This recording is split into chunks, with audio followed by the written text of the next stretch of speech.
ሰላም እንዴት ሰንብታችሁልናል? ውድ የብስራት ዩቲዩብ ቻናል ተከታታዮቻችን ለዛሬም አንድ ርዕሰ ጉዳይ ይዘን ወደ እናንተ እንደርሳለን። ጉዳያችንም የሆነው ትላንትና በይፋ የተጠናቀቀው የ2025/26 የእንግሊዝ ፕሪሚየር ሊግ የውድድር ዘመንን አስመልክተን ፍጻሜው ምን ይመስላል የሚለውን ወደ እናንተ የምናቀርብ ነው የሚሆነው። ተፈራ ታመነና አዲስ መሐመድ ከመላው ስቱዲዮ ባለሙያዎች ጋር በጋራ ቆይታ እናደርጋለን። አብራችሁን ቆዩ።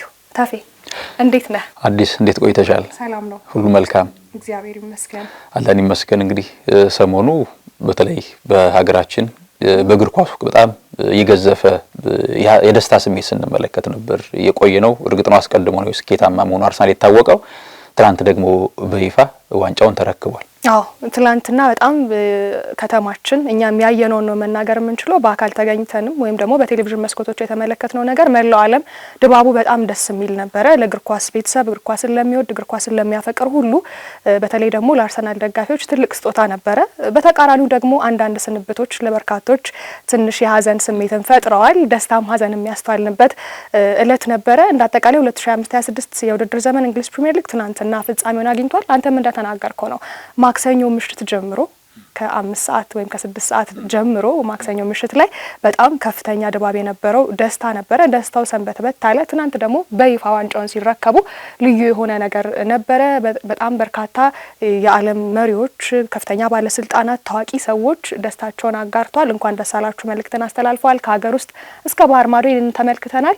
ከተማውም በጣም ልዩ ድባብ ነበር፣ ሰርግ ይመስል ነበርና በጣም አሪፍ ነገር ተመልክተናል። በተለይ ደግሞ ባለፉት አመታቶች ደጋፊዎች ሌሎችን ክለብ ደጋፊዎች ለመውቀስ ከዚያም ባለፈ ደግሞ ትሮሎች ይሰራሉ አይደል? እንዲያውም አርሰናል በቅርብ ጊዜያት ሚዜ ሁሉ እስከባል እንዲያውም የሊቨርፑል ደጋፊዎች ባለፈው ውድድር አመት ሚኬል አርቴታን የሚዚያ የዛ አይነት ስሜት ካመጡ በኋላ ይሄ ስሜቱ አሁን ዘንድሮ ተሞሸረ ነው አይደል? እንግዲህ ባለፉት አመታት በተለይ አርሰናል ለዋንጫ እየቀረበ ዋንጫ ማጣቱን ተከትሎ በሁለተኛ ደረጃ ይዞ ያጠናቀቀባቸው 3 የውድድር ጊዜያቶች ነበሩ አይደል?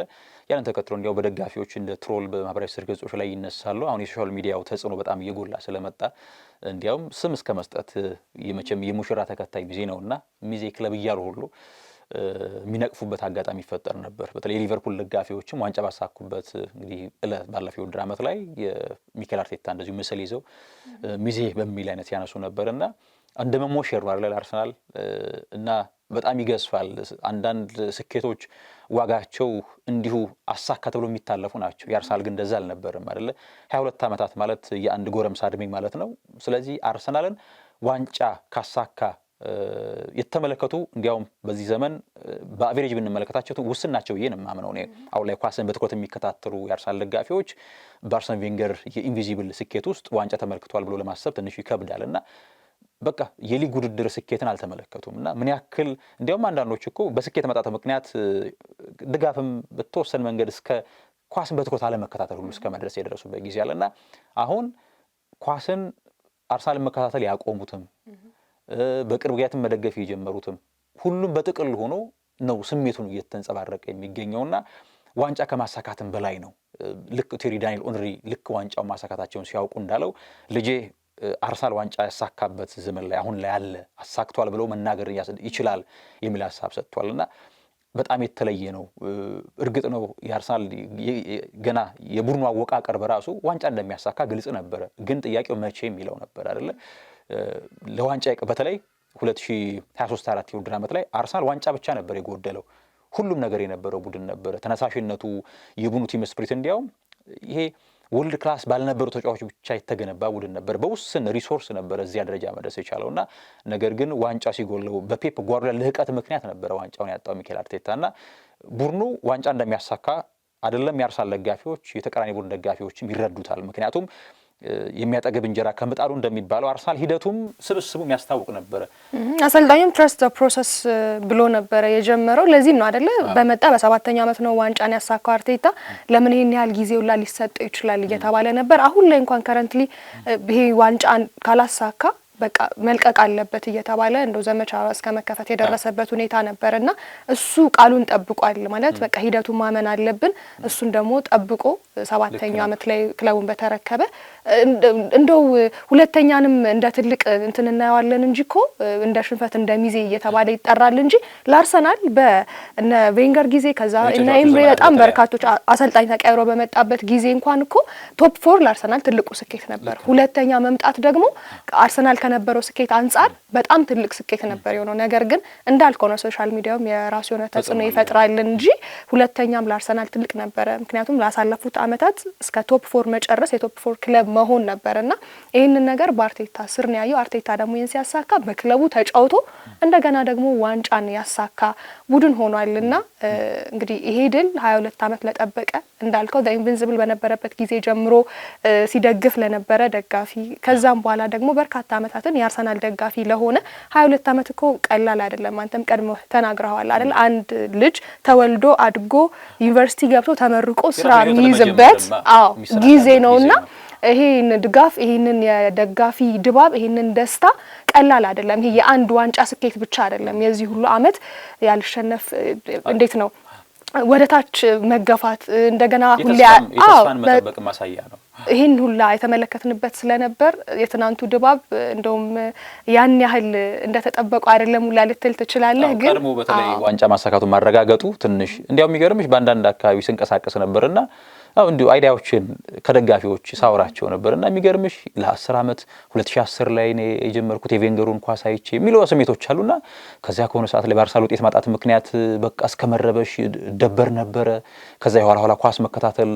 ሁሉ ችላ ብያለሁ አይደለ ውጤቱን ፈልገዋለሁ ይከታተላሉ ግን ይሄ በትኩረት አልከታተልም ነበር እና ደስታው በጣም ዋንጫ ብቻ አይደለምና የብዙዎቹ ስሜት እንደዛ ነውና አንዳንድ ጊዜ እግር ኳስ አሁን እንዲያውም ደጋፊውም ይሄን ክስተት ወደ ህይወቱም ሊያመጣው ይገባል እኮ አይደል ይሄ ተስፋ አምሳሌ አርሰናል ለ22 አመታትን ጠብቆ ዋንጫውን አሳካ ስለዚህ መታገል ላለሙበት ነገር ታግሎ ስኬትን ማምጣት የሚለው ነገር ወደ ህይወቱ የምታደርጊው ነገር ነው የትኛውም አርት ላይ ያለ ነገር የትኛውም ስፖርታዊ ክንዋኔ ላይ ያለ ነገር ያንን ውጤት ያንን ደግሞ ሂደት ወደ ህይወትሽ ልታመጪው ይገባል በያምናለሁ ዘፈን ተሰርቷል በነገር ላይ ብዙ ነገር አብኪያር 7 ጊዜ ወድቅም 7ኛ ነሳለው በሃይማኖታዊ አስተምሮ ስትሄድ የቅዱስ ያሬድን ከዛሽ ከትል ወድቆ መነሳት በጣም በብዙ መንገድ ተምረናል ግን ኳስ ላይ ሲሆን ትንሽ ይዘቱን ቀየር ሊያረግ ይችላል የተለያዩ ምልከታ አለ የተለያየ ክለብ ደጋፊ አለና ግን እውነተኛ ሰው ደግሞ ይሄንን ነገር በህይወቱ ላይ እንደሚተገብረው ነገር አድርጎ ራሱ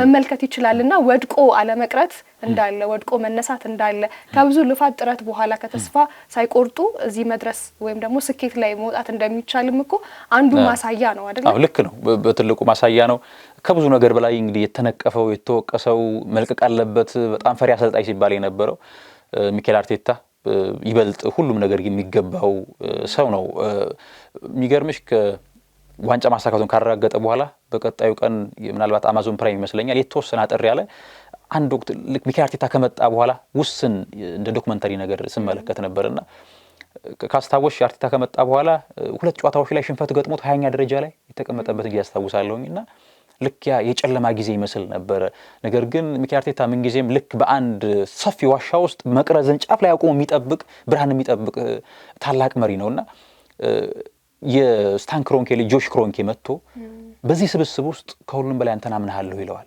እና ለሱ የብርታት ነበርና ሚኬል አርቴታ ምን ጊዜም ንድፍ ሐሳቦችን ያስቀምጣል ቡድኑን እንዴት ነው ወደ ከፍታ መመለሰው ይያለ ይጥራል የሚገርመው ልክ ዋንጫውን ካሳካ በኋላ የመልበሻ ክፍል ውስጥ አንዳንድ ጽሁፎችን ስመለከት ነበር አሁን ለምሳሌ ምንም ይላል ሚ ታይምስ ሚ ዊ የሚል ሐሳብን ያስቀምጣል ያችን አምፖል ታሳውሻለሽ ልክ እኛ አንድ ላይ ነገሮችን ጠንክረን ስንሰራ እንበራለን የሚያለ ያስቀምጣልና እግር ኳስ አካላዊ ብቻ አይደለም አይደለም ሜዳ ላይ ኳስን ማንሸራሸርና ውጤት ማምጣት ብቻ አይደለም በዛ በአካላዊ እንቅስቃሴ ውስጥ አእምሮ መጎልበት አእምሮ እችላለሁ ብሎ ማሰብ አለበትና ኢንስፓየር ያደርጋሉ ልክ አሰልጣኝ ብቻ አይደሉም እግር ኳስ ታክቲክን ብቻ አይደለም የሚነድፉት ደራሲም ናቸው ፈላስፋም ናቸው ምክንያቱም አንድን ቡድን ስኬታማ ለማድረግ የእግር ኳስ ታክቲክ ብቻ ነግረሽ ውጤታማ አይሆንም ያን ነገር ለመተግበር አቅሟ ላይ ብሎ እንዲያስብ ተጫዋቾቹም ላይ አድርጓል እኮ ይሄን ነገር እኮ ተጫዋቾቹም ላይ አድርጎ መልበሻ ክፍል እነ ማርቲን ኦዲጋርድ እነ ጋብሪኤል ጀሱስ ማለት እናሸንፋለን ማለት እኛ አሸናፊ ሻምፒዮን እንሆናለን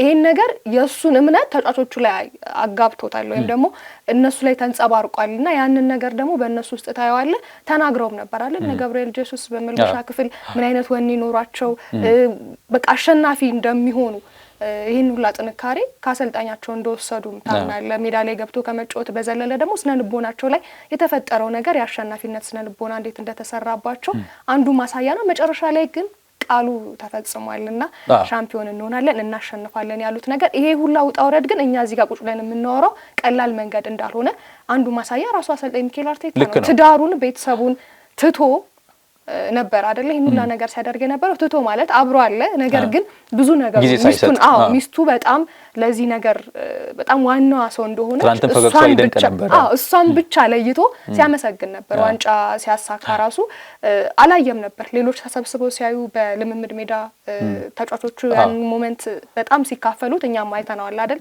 አርቴታ ግን አልነበረም ከባለቤቱ ጋር በትክክል ስፍራ ልጁ ነው ትልቁ ልጁ አጋጣሚ ስሙ ጋብሪኤል ነው ስሙና በተጫዋችም ደግሞ ሀብታም ነው አይደለ ጋብሪኤል ጀሱስ ጋብሪኤል ማጋሊሽ ጋብሪኤል ማርቲኒ ደግሞ ልጁ 16 አመት ልጁ ጋብሪኤል የሚባል ልጅ አለውና እሱ ነው የነገረው እያለቀሰ ምናምን በተደበላለቀ ስሜት ባይ ዋንጫውን አሳካ ነው ብሎ የነገረውና ምን ያህል ተጨንቆ እንደነበር ይሄን ሰውዬ ታስተውል ነበርና እንደውም የውስጥ ዋቂዎች ምንድነው ይሄ ለመከታተል ተጨንቆ ስለነበር ነው ያላየው አርቴታ የሚል ሐሳብና በአትክልት ስፍራ ከባለቤቱ ጋር እያሳለፈ እንዳልሽው ምን ያክል ጭንቀቱ እንዳለ ወዲያውኑ እንዲያውም ኦዴጋርድ ነው በቪዲዮ ኮል ደውሎለት ቦስ የትነህ እኛ የተደሰተን ነው ሲል ኢንጆይ አድርጉት በቅርቡ ቀላቀላችኋለሁ ያለና ከዚያ በኋላ ነው ሄዶ ደስታቸውን በጋራ የገለጹትና እንዳልሽው ተመልካቻውን ሲመለከት ሜዳ ላይ ያለው ነገር ብቻ ነው የሆነ ተጫዋች ሲያጠፋ ይመለከታ የሆነ አሰልጣኝ ተጫዋች ቅያሬ ላይ ታክቲክ አረዳዱ ልክ አይደለም ብሎ ይፈርዳል ይገመግማል ከሜዳ ውጭ ግን ብዙ በጣም እግር ኳስ ላይ እንዲያውም ከሜዳ ውጭ ያለ ጥራት ነው ዋንጫ እንዲያሳካ የሚያደርገው ሜዳ ላይ ያለው የ90 ደቂቃ እንቅስቃሴ ነው ነገር ለ90 ደቂቃው ስኬት ለ90 ደቂቃው ውጤት ማምጣት ከሜዳ ውጭ ያለ ማኔጅመንት ያንዳንዱ የኮቺንግ ስታፍ የተጫዋቾቹ የፊዚዮቴራፒ ዶክተሮች ሁሉም ነገር አንድ ላይ ካልተሟላ ስኬታማ መሆን አይቻልምና ይሄ የጥረት የልፋት ውጤት ነው የመጣውና እንዲያውም ላይን አፕ ውስጥ ባለፈው ከነበሩ ተጫዋች ቡካዮ ሳካ ብቻ ነበር ይሄ ፕሮሰስ ይጀምር የነበረው ተጫዋች አላው እነ ሙስጣፊ ነግራኒ ጃካ ሌሎችም እንደነ ቶማስ ፓርቴ መሳሰሉ እንደ ማቭሮፓኖስ እንደዚህ አይነት ጉንዶዚ ማቴዎ ጉንዶዚ ያው እነዚህ ነበሩ ሳካ ብቻ ነው ከላይን አፕ ውስጥ ከዚያ ፕሮሰስ ከያሪንዳ አካዳሚ ምሩቅ ሆኖ ባርሳሌ ቤት የነበረውና ደግሞ ከቤቱ ስትገኝ ህመምሽ ይበረታል አይደለ አንድ ወቅት ስንመለከት ነበር በአንድ ወቅት በአውሮፓ ቻምፒዮን ለመሳተፍ አቅም ሲያጥራቸው ለደጋፊ አይገባም በሚል ሜዳ ላይ ሐዘኑ አንገቱን ደፍቶ ተቀምጦ ነበር ትናንት እንዲያውም ዋንጫውን ካሳኩ በኋላ ያቺን ፖዝ ሜዳ ላይ ተቀምጦ ቀና ብሎ ከዋንጫው ጋር በፈገግታ ተመለከት ነው ቡካዮ ሳካ የሚገርመው በቅርቡ የትኛው ተጫዋች ነው እርግጠኛ አይደለም ወደ አርሰናል ቤት ከፈረመ በኋላ አርሰናል የኔ ነው ብሎ የሚያስበው ሳካ ነው ይል ነበር ውጤት ሲጠፋም መልበሻ ክፍል ሁሉ ጊዜ እየሳቀ ልክ እንደ ቤተኛ አንቺ ቤትሽ የትኛው እንግዳ ሲመጣ በፈገግታ ነው የምትቀበዩ አይደለ ቡካዮ ሳካም ለተጫዋቾቹ አርሰናል ውጤት እንኳን ቢያጣ በፈገግታ ነበር የሚያሳልፈው አርሰናል የኔ ነው ብሎ የሚያስብ የሚቆረቆርለት ልጅ ነውና ፈገግታቸው ይደንቅ ነበር ልቡንም ተናገር አይደለ ሳካ ትላንትና ሻምፒዮን መሆኑ ሲረጋገጥ ሁሉ ጊዜም ጨዋታ ስትሸነፍ ወጣ መተሳጣቸው ኢንተርቪዎች አሉ ነገር ግን ወቅቱን የጠበቀ ንግግርም አድርጓል ብዬ አስባለሁ ታቾቻችን አሁን መደበቅ ጀምሯል የሚል ሐሳብ ያለው ነገር ከሻምፒዮንነታቸው ወይም ደግሞ ያንኑ ዋንጫ ከፍ ባረጉበት ምሽት ተናግሯል ማለት በጣም ብዙ እንባል ነበር አርሰናል ሲተች አርሰናል እንዶ መተቸት ጥሩ አማርኛ ነው አይደለ ሲያሾፉበት ሲሳለቁበት በጣም ይሰማይ ነበር አለ አሁን አንተ ከተናገርከው ነገር ጋር በጣም ተያያዥነት ያለው ማለት በቃ ቤተሰብ ነው እዛው ነው አካዳሚ ነው በቃ ስለዚህ በጣም ከፋ ነበር አንዳንድ ጊዜ እኮ ዳር ላይ ሆነ ያን ያህል እግር ኳስ ወይም ስፖርት የማይከታተሉ እነሱ ለተጫወቱት እነሱ በሚሊዮን አግኝተው ነው ከምትለው በላይ እንደሆነ ኳስ ማሳያ ነውና እንደተባለው ነው በጣም በሚሊዮን ያገኛል በጣም ታዋቂ ነው በጣም ኮከብ ነው ምናምን አይደለ ነገር ግን እንደ ሰው ስሜት ደግሞ ምን አገባኝ ብሎ ለምን ይካፋልና ልትለው የምትችለው ነገር አይደለም ከፋ ነበር ከልብ ያዝን ነበር ሲሳለቁበት ብሏል አሁን ግን መደበቅ ጀምሯል ይሄንን በተግባር አሳይተናል ዋንጫውን በማንሳት የሚል ሐሳብን ተናግሯል የበርካቶችም ስሜት ተመሳሳይ ነበር ሁሉም ተጫዋቾች ልክ ነው ሌላኛው ዴክላን ራይስ ነው አይደለ ቴሌኮማንቸስተር ሲጫወታ ከተሸነፈ በኋላ ኢትስ ኖት ደን የሚል ሐሳብ ተናገረ እንዲያው አንድ ተንታኝ ምናልባት የሆነ በሐዘን ስሜት ሊያለቅስ እየሞከረ ነው ያን ያለው የሚል ስሜት አንጸባርቆ ነበርና እንደዛ አይደለም አለ አይደለ ያንን የተናገረው ይሄ ነው የመሰበር እሱ የመሰበር በመሰበር ስሜት ውስጥ ተስፋ በመቁረጥ ውስጥ ሆኖ ነው ያን ያለው ግን እኮ ገጽታ ይናገር ነበር ኢንቴንሽኑ አይነት ነው ከኦዴጋርድ ጋር ያንን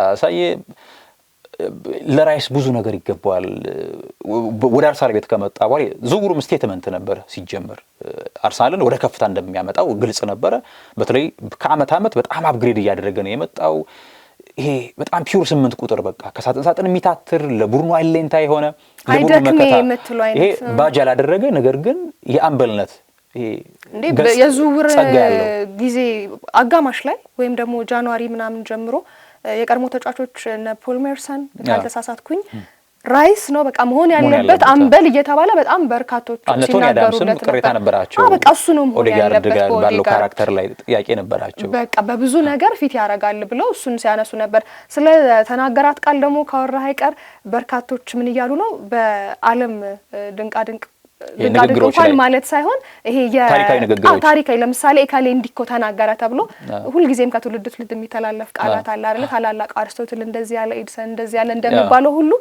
ዴክላን ራይስ ኢትስ ደን ያላት ቃል በቃ ከታላላቅ ሰዎች ንግግር ተርታ መሰለፍ አለበት እየተባለ በተለይ በእግር ኳሱ ዘርፍ ደግሞ እንደሚሆን ግልጽ ነው እንዲያውም ኢያን ራይት እኮ አንድ ሀሳብ ስቷል እዚህ ጋር ሀሳብ መጥቶልኝ ነው ከማርቲን ሉተር ኪንግ በኋላ ያቺ ጎል አስተሻርና ይሄ እንደ አይነት ቃላቶች ምን ጊዜ የማይዘነጉ ናቸውና የሚገርም ዋንጫውን ካሳኩ በኋላ ዋንጫውን ተቀብዬ ከፍ እስካድርገው ድረስ እንቅልፍ ሊወስደኝ አልቻለም እስከማለት ዴክላን ራይስ እንዳጠቃላይ ግን የዴክላን ራይስ ጉዳይ ልክ የአርሰናል ደጋፊ ስለተሆነ ወይም ደግሞ ልክ የአርሰናል ብቻ አርሰናልን ብቻ የሚመለከት ሳይሆን በርካቶች የተስማሙበት ያለው ህይወት ላይ ነው መጀመሪያ ላይ እንዳነሳ ነው ምንም አይነት ልፋት ሊኖር ይችላል ምንም አይነት መውደቅ መነሳት ሊኖር ይችላል መጨረሻ ግን ፍጻሜው አምራለቃ ተሳክቷል ይሄን ነገር በህይወታችን እንመልከተው ከማለት አንፃር ለሁሉም አይነት ሰው ነው እንጂ ለኳስ ወይም ደግሞ ለአርሰናል ብቻ እንዳልሆነ ነው እሱ ማያው ስለሆነ ያኔ ተናገረው እንዲያውም ይባላል ትልቅ አንድ የሚገዛኝ አንድ ሐሳብ ያለና ምንድነው የማዘን ያለብህ በመውደቅ ሳይሆን ወድቀ ባለ መነሳት ነው ይላል መውደቅ በዛው በመቅረት ነው መውደቅ ተፈጥሯዊ ነው ተወድቃለ ነገር ግን መነሳሳት ማዘን ያለብህ ወድቄ መነሳት አልችልም ብለ ያሰብክለት ነው የሚል ነው በጥቅሉ በጣም አስደሳች ጊዜ ነበር ትላንት መድፈኞቹ ያሳለፉት ሚኬል አርቴታ ደስታው በጣም አስደናቂ ነበር ደጋፊዎቹ ያላቸው በተለይ የትኛውም በፕሮሰስ ውስጥ አልፏል የትኛውም ተጫዋች ደግሞ እንግዲህ በዚህ ፕሮሰስ ውስጥ ብዙ ያልቆዩ ነገር ግን በመጡበት አመት ደግሞ ለስኬት የተመረጡ ደግሞ አሉ አይደል እንደነ ቪክቶር ዮኬሬሽ እንደነ ኤብሬች ኤዜ እንደነ ፔሮ ሄንካፔ ያዳም እየተባለ ነው አይደለ ቪክቶር ዮኬሬሽ በመጣበት አመት ዋንጫ አሳካ እየተባለ ኤዜ ራሱ የኤዜ ደግሞ ይደንቃል ምክንያቱም ቶተንሃም ሁሉ ነገር ጨርሶ ነበር ላለመውረድ ከሚታገል ቡድን ውስጥ ከመጫወት የሊጉ ሻምፒዮን ወደ መሆን ከዚያ ደግሞ ህልሙ አርሰናል ነበርና አንዳንድ የተጻፈ ድርሰት ይመስላል የኤዜ ጉዳይ አይደለ ኦልሞስት ቶተንሃም ጨርሶ ነበር ከሚኬል አርቴታ የስልክ ጥሪ በኋላና ካወሩ በኋላ ነው አርሰናል የመጣውና ነገሮች ለኤዜ በጣም በጎ አመት በህይወቱ ማይዘነጋው በዛ ላይ ለዓለም ዋንጫ ማሁን ጥልቅ የተጫዋች ጉዳትም እንትን ነበረው አይደለ በወቅቱ የተጎዳ ተጫዋች እሱን ወዲያው እንዲወስን አድርጎታል ልክ ነው በዚሁ የአርሰናልን ጉዳይ ለማጠቃለል ያክል ቻምፒየንስ ሊግ ደግሞ መጪው የዕለተ ቅዳሜ ፍጻሜ መድረኩ ነውና በመጪው ቅዳሜ ደግሞ ብዙዎች ያው ትልቁ የሚጠበቀው ጉዳይ ፕሪሚየር ሊግ ማሳካቱ ነው ምናልባት ቻምፒየንስ ሊግ ማሳካት እንደ ቦነስ ይያሉ የሚቆጥራሉ ነገር ግን ከዚያም ከፍ ይላል በያምናለሁ እኔ ምክንያቱም ለፍጻሜ ደርሷል ስለዚህ የፍጻሜ ለማሳካት ነው መጫወት ያለበት እርግጥ ነው አርሰናል ሲዝኑን ሲጀምር ለአውሮፓ ቻምፒየንስ ሊግ ስኬት ማንንም ያጨው እግር ኳስ ቤተሰብ ይኖራል ብያላ ምንም ነገር ግን በሂደት ባለፈው ውድድር አመት ፌዙ በጣም ያስታውቅ ነበር ሚኬል አርቴታ በጣም ክለቡን ከፍ ያደረገው እንዳለ ከአንድ አመት በፊት ሩብ ፍጻሜ ደረሰ ባለፈው ውድድር አመት ሰሚ ፋይናል ዘንድሮ ለፍጻሜ ኡደቱን ተመለከተሽ አይደለ እየተሰራ የመጣ ቡድን ባንድ ጀምበር ኤግዚስት ያደረገ ቡድን አይደለምና ኡደት እንዳለው በትልቁ ማሳያ ነውና ፓሪስ ሰን ጀርማ በጣም ጠንካራ ቡድን ነው እንግዲህ ፓሪስ ሰን ጀርማ በኦፌንሲቭ ፉትቦል ዳይሬክት ፉትቦል የሚከተል ቡድን ነው አርሰናል ይበልጥ የተደራጀ የሲስተም ቡድን ነው ስለዚህ በጣም ትልቅ ጨዋታ መርሃ ግብር ይሆናል እነ ዊሊያም ሳሊባ ሞኔ ሌሎችም ተጫዋቾች አሁን ላይ ትኩረታችን ለቻምፒየንስ ሊግ የትኛውንም ቡድን ስጋት እንደማይገባቸው ያላቸው ሁሉ እንደሚሰው ሚኬል አርቴታም አሁን እንዲያውም የደስታ ስሜቱ ከዛሬው ዕለት ጀምሮ ወደ ልምምድ ወደ እግር ኳሳዊ ምክንያቱም ትልቅ ኃላፊነት አለባቸው በቂ ነው የዛሬው ደስታ ነገ ወደ የሚገርመው ይሄ 22 አመት ነው ይሄ ደግሞ ዘመን ነው የእንግሊዝ ፕሪሚየር ሊግን ከ22 አመታት ቀድሞ አሳክቶታል አይደል ፕሪሚየር ሊግ አራተኛው አይደል ፕሪሚየር ሊግ ከተባለ በኋላ አራተኛ ስኬቱ ከዚያ በፊት ደግሞ የፈርስት ዲቪዥን ሲባል 10 ስኬቶችን አሳክቷል አሁን የፕሪሚየር ሊግ 22 አመታት ነው ረጅም ጊዜ ያለ ስኬት ቆየ አሳካ ቻምፒየንስ ሊግ ደግሞ ከዚህ ይገዝፋል ክለቡ ከተቋቋመ ጀምሮ ዩሮፒያን ካፕ ሲባልም ቻምፒየንስ ሊግም አላሳካም። ስለዚህ እንደ ቴሪ ዳንኤል ኦንሪ ሐሳብ ከሆነ ደግሞ ቻምፒየንስ ሊግም ካሳካ ቡድኑ ፕሪሚየር ሊግና ቻምፒየንስ ሊግ ከኢንቪዚብልም በላይ ነው የሚል ሐሳብ ነው የሰጠው። ምክንያቱም በስኬቱ ምክንያት የሚል ሐሳብ ይቀርባል። ትልቅ ጨዋታ ነው እሱ ሲቀርብ በሰፊው ጨዋታው እናነሳዋለን። ሌሎች የፕሪሚየር ሊግ ጉዳዮችን ብናነሳ ጥሩ ይመስለኛል። በድጋሜ ግን ለአርሰናል ደጋፊዎች እንኳን ደስ ያላችሁ ለማለት እንወዳለን። ወደ ሌሎች ሐሳቦች አጠራ እያደረግን ብናልፍ መልካም ነው የሚሆነው። ስንብቶችን ብንመለከት ጥሩ ነው አይደል? በርካቶች የሚስማሙበት ሐሳብ አለ። ፈርናንዴዝን ግን ብናስቀድም ምናልባት ከስንብቱ የፈርናንዴዝን በጣም ትልቅ ጉዳይ ነውና የፈርናንዴዝን በዚሁ አያይዘን አንስተን ወደ ስንብቶቹ ደግሞ ብናመራ በጎ ይመስለኛል። ብሩኖ ፈርናንዴዝ እንግዲህ ብዙዎች ኤል ማግኒፊኮ ይሉታል። በጣም የተለየ ጥራት ያለው እኔ እንደውም ከሚገባው ላይ ክብር አልሰጠውም ብዬ አምናለሁ። ያ ደግሞ የሆነው ዩናይትድ ስኬታማ ባለመሆኑ ይመስለኛል። ብዙ ጊዜ ያው እግር ኳስ የቡድን ስራ ነው። አንድ ቡድን ስኬታማ ሲሆን በስኬቱ ውስጥ ከፍታን ያስመለከቱ ተጫዋቾች አብረው ይሞገሳሉ፣ ይወደሳሉ። ብሩኖ ፈርናንዴዝ በሚገባው ልክ ተከብሯል ብዬ አላምንም። እኔ በጣም አስደናቂ ተጫዋች ነው። ይደንቃል። ቡድኑ በምንም መንገድ ቢንሸራተት እሱ ከፍታው ላይ ነው። እናነሳለን እኮ እርግጥ ነው በሩበን አሞሪም ወቅት ላይ በተወሰነ መንገድ የጣር ደረጃው ዝቅ ብሎ ነበር። ያም ደግሞ ከሆነ ወቅት በኋላ የሚና ለውጥ አደረጉበት። ተጫዋቹ የሚመቸው ለሳጥን ቀርበው ሲጫወት ነው። ከአሊያም ደግሞ በዚች ሜዛላ ምንላት የሀፍ ስፔሷን ይዞ ሲጫወት ምቾት ይሰጠዋል፣ ሀፊንገር ነው ሲጫወት። ነገር ግን የአሞሪም ወደ 8 ቁጥር መለሱ ሲያጫወቱት የፈጠራ ዕድሎችም ጠበቡ። ብሩኖ ፈርናንዴዝ እንደ አቬሬጅ ተጫዋች መሰለ። ነገር ግን ከማይክል ካሪክ መምጣት በኋላ የሚወደውን ስፍራ ሲያገኝ 10 ቁጥር ላይ እግሩ ላይ ኳስ ከገባ በጣም ፕሮቫይደር ነው።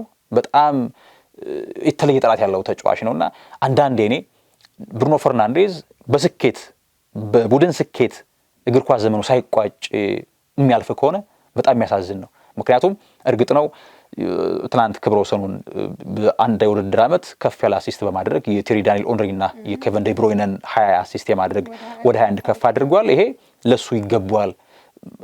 ምክንያቱም በእያንዳንዱ ዩናይትድ ጥሩ ባልሆነበት ሰዓትም አቅሙ ሲያስመለክት በጣም ደፋር ተጫዋች ነው። ለቡድኑ ያለው ሁሉ የሚሰጥ ተጫዋች ነው። ነገር ግን አሁን ላይ አንድ ምናልባት እንደ እግር ኳስ ቤተሰብ ምን ያስቆጫል የሚል ሐሳብ ከተነሳ እንደ ፈርናንዴዝ ተጫዋች በእግር ኳስ ዘመን ታሪኩ የሊግ ዋንጫን ከፍ ባለ ደረጃ ሳያሳካ ማለፉ የሚያስቆጭ፣ ነገር ግን እንደ ተጫዋች እሱም አሁን በቀጣዩ ዓመት እንደሚቆይ ነው የሚጠበቀው። ስለዚህ በዚህ በጣም ፍጹም ለውጥን ያስመለከተው ማይክል ካሪክ ቀጣይስ እንዴት አይነት ቡድን ይገነባል? በዚያ ግን የአብዮት ሂደት ውስጥ ሁነኛው ሰው ፈርናንዴዝ ነው። ይሄንን የግድ ማንሳት ስላለብን ነው። አዲስ ፍጹም መልኩን ቀይሮታል እኮ ያሳለፍነው የውድድር ዘመን። በዚህ ሰዓትም ይወራ የነበረው ወደ ሳውዲ ፕሮ ሊግ ስለመሄድ ብሩኖ ፈርናንዴዝ ከማንቸስተር ዩናይትድ ስለመልቀቅ በስፋት ከሚሰሙ የዝውውር ጉዳዮች መካከል ብሩኖ ፈርናንዴዝ ማንቸስተር ዩናይትድን ይለቃል እየተባለ እንደነበረ ነው። ዩናይትድ እኮ ወደ መልቀቅ ግፊት ያደርጉበታል ይባላል ዩናይትድ። ምክንያቱም ተጫዋቹ እድሜው ገፍቷል። ከዚህ በኋላ ብዙ ዓመታት አያገለግለንም እና ገንዘቡን ወደ መፈለግና እርሱን ወደ መግፋት ለዝውውር ሽያጭ ወደ ማቅረብ ልቦናቸው አስቦ ነበር። ነገር ግን እርሱ ወደ መቆየት ስለፈለገ ያ ውሳኔ እንዲወሰን ሆኗልና ውሳኔው ግን እርሱ ልክ መሆኑን ያስመለከተው ለክለቡም ለራሱ በጣም እንግዲህ ለራሱም ሪካርድ እንደገና ደግሞ በእንግሊዝ ፕሪሚየር ሊግ ታሪክ 21 ለጎል የሚሆኑ ኳሶች አመቻችቶ ማቀበል ወይም 21 አሲስቶችን እንዳልከው ከኬቨን ዴ ብሩይነ እና ከቴሪ ዳንኤል ኦንሪ ተረክቦ አሁን እሱ ነው ከፍተኛ አሲስት አድራጊው በእንግሊዝ ፕሪሚየር ሊግ። እንግዲህ ወደፊት ይሻሻላል ወይስ ምን ያህል ጊዜ ደግሞ ይሄን ሪካርድ ለመስበር ይጠበቃል የሚለው በእርግጠኝነት አንድ ጌም ቢኖር ኖሮ ይሄንንም ሪካርድ የመስበር እድሉ ከፍ የሚል ይመስል ነበር። ምክንያቱም የተመለከትነው ብቃት ወደ መጨረሻዎቹ ጨዋታዎች ላይ ያየናቸው የብሩኖ ፈርናንዴዝ ድንቅ ብቃት ይሄንን ነገር አስመልክቶናልና ለሱም በጣም ትልቅ ስኬት ነው። እንደ ግለሰብ ብቻ ሳይሆን እንደ ቡድን ደግሞ በማንቸስተር ዩናይትድ ተጫዋች ስር መያዙም ለክለቡም ሌላ ትልቅ ስኬት ነው። እንዳልከው በማይክል ካሪክ ስር ቀጣይ ዓመት ምን እንመለከታለን? እሱን የ2026/27 የውድድር ዘመን የሚፈታው ነው የሚሆነው። ወደ ስንብቱም ከማለፋችን በፊት አጠር አድርገን ቶተንሃምን በሊጉ መቆየትና የዌስትሃምን መውረድ ደግሞ ብናነሳው መልካም ነው። አዲስ አሰልጣኝ ሾመዋል። ጥቂት ጨዋታዎች ሲቀሩ እንደሚታወቀው የሮበርቶ ዲዘርቢ መምጣት የታደገው ይመስላል። ቶተንሃም ሆትስፐርን ከመውረድ እንግዲህ ተርፏል። ፕሪሚየር ሊጉ ላይ ቆይቷል። በአንጻሩ ዌስትሃም ደግሞ ከሊጉ ወርዷልና የተፈራረቀ ወይም ድብልቅልቅ ያለ ስሜት ነበር አይደል የተመለከተው? ልክ ነው። አዎ አንድ የለንደን ቡድን እንደሚወርድ ግልጽ ነበር። ዌስትሃም አሊያም ቶተንሃም ሁለቱም የለንደን ቡድኖች ስለሆኑ ነገር ግን እንደ እግር ኳስ ቶተንሃም ትልቅ ቡድን በመሆኑ ቶተንሃም በመትረፉ ደስ ይላል። ምክንያቱም የእንግሊዝ ከትልቅ ቡድኖች መካከል አንደኛው ቶተንሃም ነው። ያን ውብ ስቴዲየም ወደ ሻምፒዮንሺፕ እንግዲህ ይዞ አብሮ መውረድ በጣም ውድ ዋጋ የወጣበት በጣም አስደናቂ ስቴዲየም ነውና ይሄ እንደ እግር ኳስ ታሪካዊ ቡድንም ነው። የከፉክር መንፈስም አንፃር ሰሜን ለንደን ደርቢ አይኖርም ነበር ቶተንሃም ቢወርድ። ከዚያም ባለፈ ቢግ ሲክስ ስንል ቶተንሃም አንደኛው ቡድን ነው። ስለዚህ ቶተንሃም መትረፉ ይበልጥ ለፕሪሚየር ሊጉ ድምቀት ይበልጥ አስፈላጊ ነው ብዬ አምናለሁኝ። እንግዲህ ቶተንሃም እኔ አሁን የሰርፕራይዚንግ ቲም እያልን እናስቀምጣለን በየአመቱ። አሁን ሰርፕራይዝ ከሆኑብኝ መካከል በበጎ ጎን የቦርንመዝና የብሬንትፎርድ ሰርፕራይዝ ነው። ሌላው ደግሞ ቶተንሃም ሰርፕራይዝ አድርጎኛል እኔ እንዴ ያልጠበቅኩት ላለመውረድ መሆኑ ምክንያቱም ሲጀምር እኮ ሲዝኑ ቶፕ 3 4 ምናምን ነበር አይደል? በጣም አስፈሪ ነው። ፍሬንድሊ ፕሪሲዝን ላይ በጣም ጥሩ ቡድን ነበር፣ አስፈሪ ቡድን የሆነ ሶሊድ ቡድን ነበር። ነገር ግን ቶማስ ፍራንክም በብሬንትፎርድ ጥሩ አሰልጣኝ ናቸው። ስለዚህ የሆነ ሪሶርስ ካላቸው ቶተንሃምን ትንሽ ፈቀቅ ሊያደርጉ እንደሚዩ ከአንጄ በተሻለ፣ ምክንያቱም አንጄ በጣም ዶግማቲክ ሰው ናቸው። በጣም ማጥቃትና ማጥቃት ብቻ ነው። ቶማስ ፍራንክ ግን ሲፈልጉ በሚድ ብሎክ በጣም ሚዛኑ የጠበቀ ቡድን ነው የሚሰሩትና የሆነ ለዋንጫ አይፎካከርም ግን ጥሩ ቡድን እንደሚሆን አስብ ነበር። በጣም ሰርፕራይዝ ያደረገ በዚህ ልክ በመንሸራተቱ የኋላ ነገሮች ሁሉ ምስቅልቅል አሉ። የአሰልጣኝ ሹምሽሮች ይፈጸማሉ፣ አሰልጣኞችን ይቀጥራሉ በየጊዜው። የኋላ ዲዘርቢ እንደ ስሙ ዲዘርቭ የሚያደርግ ሰው ነው ለቶተንሃም እና ቢወርድም ግን ደግሞ ምናልባት በዚህ ስቃይ ውስጥ ግን መምጣቱ ልክ ነው ብዬ አላመንኩም ነበረ። ምክንያቱም ድንገት ቢወርድ እሱ ነው የሚታቸው። ነገር ግን ለዚህ ደረጃ አምኖበት ነው በነገር ላይ መጣው ወርዶ ድጋሚም ለማሳደግ። ጥያቄ ምንድነው ዲዘርቢ ለማትረፍ የሚሆን አሰልጣኝ አይደለም። ምክንያቱም ዲዘርቢ ይሄ በእቅድ የሚመራ አይነት ሰው ነው። ለማትረፍ ስንል እኮ አላል ምናነሳቸው እንደነ ቢግሳም እንደነ ሶንዳይች ይሄ ካራክተራቸው ነው። ዲዘርቢ ግን እንደዛ አይነት ሰው አይደለም። የሆነ ቡድን ለማትረፍ ብሎ መጥቶ አይደለም። በሳሶሎም በነበረበት ጊዜ የጣሊያን እግር ኳስ ያውቃል። በናፖሊ ተጫውቷል። ሳሶሎ በነበረበት ሳይ በጣም ውብ እግር ኳስን እነ ቤራርዲን እነ ሎካቴሊን እነ ጀርሚ ቦጋን ስንመለከት እርሱ ነው በዚህ ደረጃ ያበቃቸው። እርሱ አንድም ቡድን በጣም አፕግሬድ በማድረግ በጣም ጥሩ ቡድን በመገንባት በብራይተን የምናውቀው ያ ነው። እርግጥ ነው በግል ጸባዩ ምክንያት በኦሎምፒክ ዴ ማርሴይም ስኬታማ አልነበረም። ለማትረፍ የሚሆን አይነት ሰው አልነበረም። ይሄ የዛነ ካራክተር የለውም። ሊጉን ያውቃል ነው እንጂ ሊጉን ያውቃል እንጂ የሆነ ለሾርት ተርም አድርገሽ የምታመጪው ሰው አይደለም። እርሱ የሆነ ፕሮጀክት ሲኖርሽ የሆነ ቡድን እቅድሽን ነግረሽው ምናምን ሰፊ ፕሮጀክት አይነት የሚሰራ ሰው ነው። እርግጥ ነው የግል ባህሪውን በጣም አስቸጋሪ ሰው ከሚባሉት መካከል ነው ሮቤርቶ ዴዘርቤ። ነገር ግን በጣም ከብዙ ልፋት በኋላ ስኬታማ አድርጎታል። ዌስትሃም ድል አድርጎ ነበር፣ ነገር ግን አልሆነም። በተለይ ዌስትሃም በአርሰናል መሸነፉ ነገሮችን ትንሽ አክብዶበታል ብዬ አምናለሁኝ። ከዛም በኋላ በኒውካስትልም እሱ ጋር በጣም በተለይ ኒውካስትል ላይ ነጥብ ቢያገኝ ኖሮ የመትረፍ እድሉን በጣም ጥሩ ይሆን ነበረ። እርግጥ ነው ዌስትሃም መውረድ የሚገባ ቡድን አይደለም እንደኔ። ያ ማለት የሆነ ቡድን ኖቲንግሃም አሊያም ፓላስ የሚገባል እያልኩ አይደለም። ነገር ግን የሆነ ሌላ ክለብ ቢኖር ኖሮ ዌስትሃም ሊተርፍ የሚገባው ቡድን ነው። ምክንያቱም ኑኖ በጣም ጥሩ ቡድን ገንብቷል። ከተመለከትሽ እኮ ከኑኖ መምጣት በኋላ ዌስትሃም በጣም አስፈሪ ቡድን ነበረ። የነ ማቴዎስ ፈርናንዴዝ የአማካኝ ክፍል ጥራት፣ የነ ሰመርቬል፣ የነ ቦውን፣ የነ ታቲ ካስቴላኖስ የፊት መስመር፣ ከዚያ ደግሞ በጣም አስደናቂ ከሆኑት ፉልባኮች አንዱ ኤልሃጂ ማሌክ ዲዩፍ የሱ የተለየ ጥራት፣ የዋን ቢሳካ ከፍ ማለት ስትመለከች ዌስትሃም እንዲያውም ፕሪሚየር ሊግ ብዙ ጊዜ 40 ነጥብ ደርሶ አይወርዱም ነበር። እሱም 39 ነጥብ ነው ያለው። ብዙ ጊዜ አልተለመደም። ከረጅም ጊዜያት በኋላ ነው በዚህ ነጥብ ክለብ ሲወርድና ግን የግድ አንድ ቡድን መውረድ ስላለበት ወርዷል። ቶተንሃም ግን መትረፉ እንደ ትልቅ ቡድን እንደ ፕሪሚየር ሊግ ለድምቀቱም በጣም አስደሳች ነው ብዬ ለማንሳት ያክል ነው። ስንብቶቹን አጠር አድርገን ስንብቶቹን እናንሳና እኛም በዚህ ተሰናብተን ፕሮግራማችንን ብንቋጭ መልካም ነው። በትልቅ ደረጃ የሚነሱ ታላላቅ 3 ስንብቶችን ብናስቀድም ጥሩ ነው። የአሰልጣኝ ፔፕ ጋርዲዮላ የ10 ዓመታት ቆይታ በማንቸስተር ሲቲ ቤት የነበራቸው አሰልጣኝነት ጊዜ ተቋጭቷል። እሳቸውም ደግሞ ተናግሯል። መንገድ ላይ ካገኛችሁኝ እዚህም ሆነ ሌላም አውሮፓ ቦታ ላይ አቃፉኝ፣ ሰላም በሉኝ የሚል አይነት ንግግር አድርገዋል። እንዲሁም ደግሞ ሌላኛው ተጫዋች በርናርዶ ሲልቫ ካፕቴናቸው በጣም በእንባ የታጀበ ወይም ደግሞ በጣም በዚህ ልክ እግር ኳስ እንዳልነው ነው አይደለ? በጣም የሚደብረው ወይም የሚከፋው ነገር ስንብቱ መለየት አለ ነው። አዎ፣ በሌላ አንጻር ደግሞ የሊቨርፑሉ ተጫዋቹ ሞሳላ እሱም ቀድሞ ነው የተነገረው። በእርግጥ ቢሆንም ግን ስንብቱ ትንሽ በርካቶችን እንግዲህ ያስከፋ ወይም ደግሞ ያሳዘነ ጉዳይ ነበርና እነዚህ ስንብቶች ትላንትና ከተመለከትናቸው በይፋ ከነበሩ ስንብቶች መካከል የሚጠቀሱ ናቸው። ፕሪሚየር ሊግ ቀጣይ ዓመት ትንሽ በጣም የሆነ ሱፐርስታሮችን ጎሎ ካሰልጣኝም ከተጫዋችም የምንመለከተው ነው የሚሆነው። እንግዲህ እነዚህ ስንብቶች ልክ ነው፣ ህይወት ይቀጥላል። እርግጥ ነው ብዙ ተጫዋቾች ኬቨን ዴ ብሮይነ እንግዲህ ለፉት 15 ዓመታት ለኔ ምርጡ አማካኝ በሊጉ ለቆ ያው እግር ኳስ ቀጥሏል። ነገር ግን ምን ጊዜም ከህይወት በኋላ ስንብታል አንዳች ህይወት ጥፋት አለ ምን ጊዜም አይደለ እና ያን የተመለከትነው ከሁሉም በላይ ግን ለኔ የፔፕ ስንብት ያስከፋል። ምክንያቱም ፔፕ ጓርዲዮላ ያለፉት 15 ዓመታት የዓለማችን ምርጡ አሰልጣኝ ነው።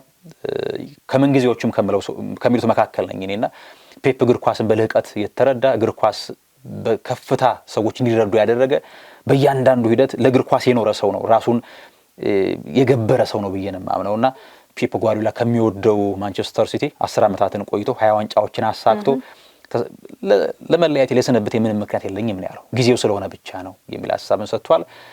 በርካቶች ግን የሚያነሱት መላምት አለ ቤተሰቡን ትዳሩን አደጋ ላይ መጣሉ ትዳሩን ለማዳን እሱ በግልጽ እንዲህ ነው አላለም፣ ግን በቃ ጊዜው ስለሆነ ነው የሚል ሐሳብን የሰጠው። እኛም እግር ኳስ ቤተሰብ በሄደበት እንዲቀናው ነው። እኛም ደግሞ ስሙን በወርቅ ብዕር የጻፈ ነው። በቃ ምንም ልትሉ አትችልም። በተለያዩ ሊጎች ላይ በስፔን ላ ሊጋም በለው ከባርሴሎና ጋር እንዲሁም ደግሞ በጀርመን ከሙኒክ ጋር ያሳካው አሁን ደግሞ ማንቸስተር ሲቲ የሚባለውን ቡድን በእነዚህ 10 ዓመታት ውስጥ ከዓለም ሀያል ክለቦች ታላላቅ ክለቦች ተርታ ያስመደበ እንዲሁም ደግሞ የተለያዩ ዋንጫዎችን በአንድ አመት ቴረብልን ያሳካ ነው። ቻምፒየንስ ሊግ፣ ኤፍኤ ካፕ፣ ፕሪሚየር ሊግን አሳክቶ ክለቡን ሌላ ደረጃ ላይ ያስቀመጠ ለእግር ኳስ ትልቅ ውበት እንግዲህ ቀጣይ ደግሞ በየትኛው ቡድን እንመለከታለን ወይም ያሰልጣኝነት ቦታ አናቅም። ነገር ግን ማንቸስተር ሲቲን እዚህ ለመድረሱ ከፍተኛ አስተዋጽኦ ያበረከተ ትልቅ ሰው ነውና ስንብቱ ትንሽ ያስከፋል። ፔፕ ምንድነው ብዙ ከተመለከተን ስኬቶቹ ግልጽ ናቸው፣ የሚታዩ ናቸው። አሁን ፔፕ ስኬታማ ቡድን ሆኖ አይገባውም። አሁን አንዳንድ ቡድኖች የሆነ ዋንጫን አሳክተው በሆነ መንገድ አህጉራዊ መድረክ ቻምፒየንስ ሊግ የዓለም ሊግ ዋንጫን አሳክተው እንዲህ ከውብ እግር ኳስ አንጻር ጥያቄ ታነሻለች፣ ከጨዋታ መንገድ አንጻር። ፔፕ ግን የትኛውም ስኬት ሲያሳካ አሳምኖ ነው። የትኛውም ተቃራኒ ቡድን ደጋፊ ሳይቀር አምኖበት ነው በእያንዳንዱ ስኬቶች ውስጥ። ስፔንም ሙኒክም እርግጥ ነው ሙኒክ ቡንደስሊጋ ማሳካት ያን ያክል ሊያስወድስ ይችላል። ነገር ግን በስኬቶቹ መካከል ፍንትው ያለ ግልጽ የሆነ ማንነት ኖሮት ነው የሚያሳካውና ለዚህ ለክብሩም ከኢቲሃድ ስቴዲየም ውጭ ላይ በሰሜን አቅጣጫ ሐውልት እንደሚያቆምለት ተናግሯል። የሲያንሰው ነው ለፔፕ ጓርዲዮላ። ሌላኛው በርናርዶ ሲልቫን ተሸዋል። የማይታየው ኮከብ ነው። ከሆነ ጊዜ በኋላ በተለይ በሞናኮ ያለ በጣም ክሬቲቭ ተጫዋች ነው፣ ጥራት ያለው 10 ቁጥር ነው። ከሆነ ጊዜ በኋላ ግን ፔፕ ተጫዋቹን ቨርሳታይል ያደረገው ነው። ዲፌንሲቭ ኳሊቲም ጨመረለት። የቡድኑ ታታሪ ተጫዋች ሆነ። የቡድኑ ልብ ነው ያለ የበርናርዶ ሲልቫ በሲቲ ስብስብ ውስጥ የፔፕ አእምሮ ነው። ነገሮች የሚረዳበት መንገድ በጣም ይልቃል በርናርዶ ሲልቫና እሱም በጣም ነው የሚወደው። በነገርክ ላይ በሱ በኩል ሊመጡበታል ተጫዋቾች ሁሉ ማለት እሱንም ለምንም ነገር በልቤን ያቁታል ደካማ ጎኔን ያቁታል ነው የሚለውና በሱ በኩል ሊመጡ ነገሮች እምቢ እንደማይባል ስለሚያውቅ በርናርዶ ሲልቫ የራሱን ሳይሆን የቡድን ጓደኞቹን ሐሳብም ወይም ደግሞ እነሱ የፈለጉት ነገር ሲኖር በሲልቫ በኩል ነው የሚካሄደው ይባላልና በጣም የሚወደው ተጫዋቹ ነው። የሁለቱም ስንብት ደግሞ በአንድ ቀን ነው። በጣም አሳዛኝ ነበረ። ለጆን ስቶንስም እንደዚሁ ጆን ስቶንስም ሌላኛው ወደ ሊቨርፑል እናምራና በሊቨርፑል ሞሳላህ እናስቀድመው። ሞሳላህ ትንሽ መቃቃሮች ነበሩ አይደለ? በተለይ ከአርነ ስሎት የጨዋታ ዘይቤና አለመሰለፍ ጋርም በተያያዘ ሞሳላህ እንዲያውም ጥር ላይ ሁሉ ይለቃል ሲባል ነበር እኮ አይደል? ከአፍሪካ ዋንጫ ከሄደ በኋላ ላይመለስ ይችላል ተብሎ ነበረ። ነገሮችን አወሩና ከዚያ በአመቱ መጨረሻ ኮንትራታቸውን ተርሚኔት አድርገው እንደሚለያይ አወሩ። ሞሳላህ በሊቨርፑል ብቻ አይደለም በፕሪሚየር ሊግ ታሪካዊ ተጫዋች ነው በጣም። ሌላው ደግሞ እንደ አፍሪካዊ ደግሞ ስትመለከቸው አፍሪካዊ ተጫዋች ሆኖ በፕሪሚየር ሊግ ከነገሱት ተጫዋች መካከል አንደኛው ነው። ቻምፒየንስ ሊግም ፕሪሚየር ሊግ ሞሳላህ አንዳንዴ አንደርሬትድ ከምላቸው ተጫዋች መካከል አንደኛው ነው። በሚገባው ልክ ተከብሯል ብዬ አላምንም። በእግር ኳስ ቤተሰቦችም በሊቨርፑል እንኳን በከፍታ ነው የሚለው ኪንግ ሞ እያሉ ነው የሚያዜሙለትና የሞሳላህ ስነ ሮበርትሰን ሌላኛው በጣም አስደናቂ ሲዝን ያሳለፈው ተጫዋች ነው። አሁን እንዳልነው በተለይ ባለፉት 10 ዓመታት ገደማ ዓመታት ላይ ከሚኬል አርቴታ መምጣት በፊትም በተወሰነ መንገድ ከመጣ በኋላም የሊቨርፑልና ሲቲ አለ ኢራ ነበር አይደለ? ሁለቱ ቡድኖች ነበሩ የሚፎካከሩት። የክሎፕና ጋርዲዮላ የሉም አሁን ላይ እንደ ቀልድ ሞሳላህና ኬቨን ዴ ብሩይነ የሉም። እና ይህን ስንመለከት አሁን ኢራው ተቋጭቶ ለአዲስ ዘመን ለአዲስ ተጫዋች ለአዲስ ከዋክብት ነገሩ እየተመቻቸ ነው ማለት ነው። ቀጣዮቹ ከዋክብቶችስ 5-6 ዓመት ዘልቀው ከዋክብቱ ነው የሚዘልቁ አሰልጣኞች ተጫዋቾች የትኞቹ ናቸው? በፕሪሚየር ሊግ አሁን ወጣት አሰልጣኞች እየተመለከተ ነው። ሚኬል አርቴታ አሁንም በአርሰናል ቤት ነው። ጃቢ አሎንሶ መጥቷል ወደ ቼልሲ። በዩናይትድ ማይክል ካሪክ አለ፣ ሮበርቶ ዲዘርቢ ቶተንሃም አለ። እና እንዴት ባለ መንገድ ቀጣዮቹ ጊዜያቶች በፕሪሚየር ሊግ የትኛዎቹ እንደ ኢራ ይሄ ፉክክር ስንል ቢያንስ ከ3 ዓመት በላይ መዝለቅ አለበት አይደል? የሆነ ኢራ ለማለት። ስለዚህ የትኛው ደግሞ የአሰልጣኞችና የከዋክብቶች ኢራ ይሆናል የሚለው ይጠበቃል። ነገር ግን በብዙ መልኩ ቀጣዮቹ ጌቶች ለአርሰናል ብሩህ እንደሆኑ ነው የሚሰማኝ። ምክንያቱም እየተደራጀ የመጣ ቡድን ነው። ስለዚህ ተጫዋቾቹ አሉ፣ አሰልጣኙም አለ። ሌሎቹ በአዲስ አሰልጣኝና በአዲስ እግር ኳሳዊ መዋቅር ነው የሚመጡት። ስለዚህ አርሰናል ቀጣዮቹ ጌቶች ለስኬት የቀረቡ እንደሆኑ ከወዲሁ ማሳያ ነጥቦችን የግድ ማስቀመጥ ያስደፍራል ብዬ አምናለሁ። መልካም ተፌ 2025/26 የውድድር ዘመን ምን ይመስላል የሚለውን የአንድ ቀኑን ከአንድ ቀኑም ደግሞ በጣም በጥቂቱ ነው ያነሳ ነው ፍጻሜውን ስላገኘበት እለት ይህን ብለናል። ወደ ተመልካቾቻችን እዚህ ላይ እናብቃና ደግሞ በቀጣይ በሌላ መሰናዶ እንገናኛለን ብለን ተመልካቾቻችንን እንሰናበት። ወደ ተመልካቾቻችን በብስራት ዩቲዩብ ቻናል ላይ ይህን መሰናዷችንን ታገኙታላችሁ። ስለተከታተላችሁን እጅግ አድርገን እናመሰግናለን። ፕሮግራሙን አዘጋጅተን ያቀረብንላችሁ ተፈራ ታመነና አዲስ ማመር ነበርን። ከመላው ስቱዲዮ ባለሙያዎች ጋር በጋራ ቆይታ እናደረግን። በያላችሁበት ቸር ቆዩልን።